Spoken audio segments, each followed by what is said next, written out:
Purpose क्या है sir इस यात्रा का? जी, देखिए पर्पस है, इसका नाम है युवा संघर्ष यात्रा। तो युवाओं ने संघर्ष, जो बिहार का संघर्ष है, इसकी जिम्मेदारी जनसुराज के युवाओं ने ली है। और जितने हमारे युवा वर्ग है बिहार में, उनको ये बात समझाने का प्रयत्न कर रहे हैं कि आपकी काबिलियत के हिसाब से आपको अवसर मिलना चाहिए।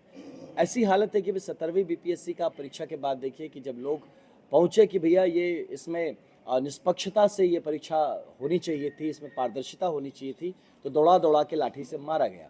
तो ये जो लोकतंत्र लाठी तंत्र में तब्दील होते जा रहा है, इस बात को लेके एक संवाद स्थापित करने की इच्छा है, जो कि घर घर तक पहुंचे। माँ बाप इतने सपने से बच्चों को भेजते हैं, अपना ज़मीन जायदाद बेच के भेजते हैं बच्चों को कि जाओ तुम पढ़ाई करो, और यहाँ सरकार उसको पैसे और पैरवी के दम पे सारे सीट्स बेच दे रही हैं।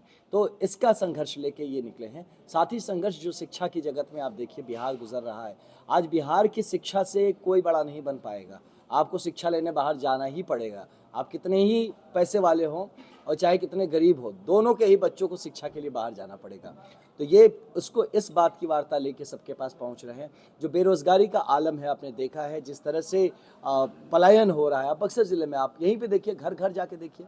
मैं तो अपनी लोकसभा चुनाव में घूमा था, गाँव में युवा है ही नहीं, गए कहाँ? सारे या तो नौकरी की तलाश में या तो पढ़ाई की तलाश में, सब बाहर जा रहे हैं। इसको कैसे रोका जाए, कैसे यहाँ 10, 12, 15 हज़ार की नौकरी बक्सर ज़िले में बक्सर के लोगों के लिए किया जा सके, इसका व्यवस्था और इसका संवाद लेके जा रहे हैं। साथ हम इस बात का संवाद लेके जा रहे हैं कि जो 400 रुपये वृद्धा पेंशन के नाम पे फर्जीवाड़ा चल रहा है, इस चीज़ को लोग समझे कि इनके साथ कैसे गलत किया जा रहा है, और कम से कम 2000 का पेंशन हमारे बुजुर्गों को मिलना चाहिए। इस बात का संवाद लेके पहुँच रहे हैं। महिला सशक्तिकरण की हम बात कर रहे हैं कि महिलाओं के हाथ में अगर पूंजी आता है तो महिलाएं अपने परिवार को गरीबी से शायद निकाल सकती हैं। तो इस बात की उनको बात करें। किसान कैसे मजबूत हो, आज किसान की हालत देखिए, कहीं सिंचाई का दिक्कत, कहीं मंडी का दिक्कत, आप उसके सामान जो है वो टाइम पे बिक नहीं रहा है, कहीं टमाटर उगा रहे हैं बर्बाद हो जा रहा है। इन सब चीज़ों की बात लेके कि एक किसान जो खेती कर रहा है वो सिर्फ खाने की खेती से कमाने की खेती तक कैसे जा सके, इस बात का संवाद। मोटा मोटा ये संवाद है, लेकिन साथ में इसके भ्रष्टाचार जो युक्त हालात हो चुके हैं बक्सर बिहार में, तो इसके बारे में संवाद है। और साथ ही आप देखिए कि कानून व्यवस्था जो है, आप कहीं पे देख लीजिए। आप सबसे छोटा चीज़ बताता हूँ, लॉ एंड ऑर्डर आप देख लीजिए। कोई कितना ही अपना हेकड़ी झाड़ ले कि बहुत अच्छा लॉ एंड ऑर्डर है, आप सबको पता है कि यहाँ पे दिन रात क्या होता है। अब बक्सर में हूँ, अब बक्सर को तो मतलब गली गली से समझते हैं। आप देख लीजिए, क्या बक्सर के लोग इस तरह से अपने घरों में, अपने दुकानों में मर्डर होना उचित है? आपको मार के नाले में फेंक दिया जाता है। कई केसेस है रिसेंट में, आप उठा के देख लीजिए। आप ट्रैफिक की हालत देख लीजिए।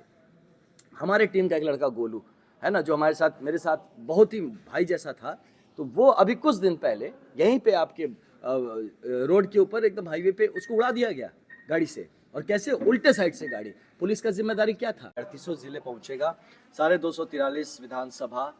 और इस यात्रा के दौरान इसका नाम इसलिए संघर्ष यात्रा कहा गया है क्योंकि इसका उद्देश्य है कि जो बिहार अपने हर एक एस्पेक्ट में, हर एक पार्ट में एक संघर्ष से गुजर रहा है, कम से कम पिछले 35 सालों से। तो इसका एक संवाद स्थापित करे लोगों के बीच, उनको ये बात समझाए कि क्या बिहार का हक नहीं बनता एक बेहतर जीवन जीने का। और अभी तक हमने 7 ज़िले पूरे किए हैं, या 8वें ज़िले पे आके पहुँचे हैं, और करीब 1200 से ज़्यादा किलोमीटर हम लोग चले हैं।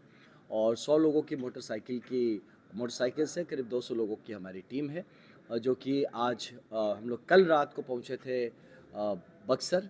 और उसके बाद अब यहाँ से हम आगे जाएंगे भोजपुर होके, फिर सारण, फिर सिवान, गोपालगंज, फिर पश्चिमी चंपारण। ये हमारा प्रथम चरण पूरा होगा। पश्चिम चंपारण में प्रशांत किशोर जी भी साथ मिलेंगे वहाँ पे, और वहाँ से फिर हमारा दूसरा चरण शुरुआत होगा, जो उत्तरी बिहार में रहेगा। और फिर हम गंगा क्रॉस करके और वापस हम फिर आएंगे नीचे से, फिर पूरा जमुई, नालंदा, ये सब ज़िले करते हुए पटना में आके पूरा करेंगे। तो पूरे 38 ज़िले हम पूरा करेंगे। इसका समय सीमा एज सच नहीं कह सकते कि कब कंप्लीट होगा, लेकिन प्रयत्न है कि जितनी जल्दी हम लोग इसको कर सके। अब पहला चरण आशा है कि 2 मार्च के आसपास हम लोग पश्चिमी चंपारण पहुँचेंगे।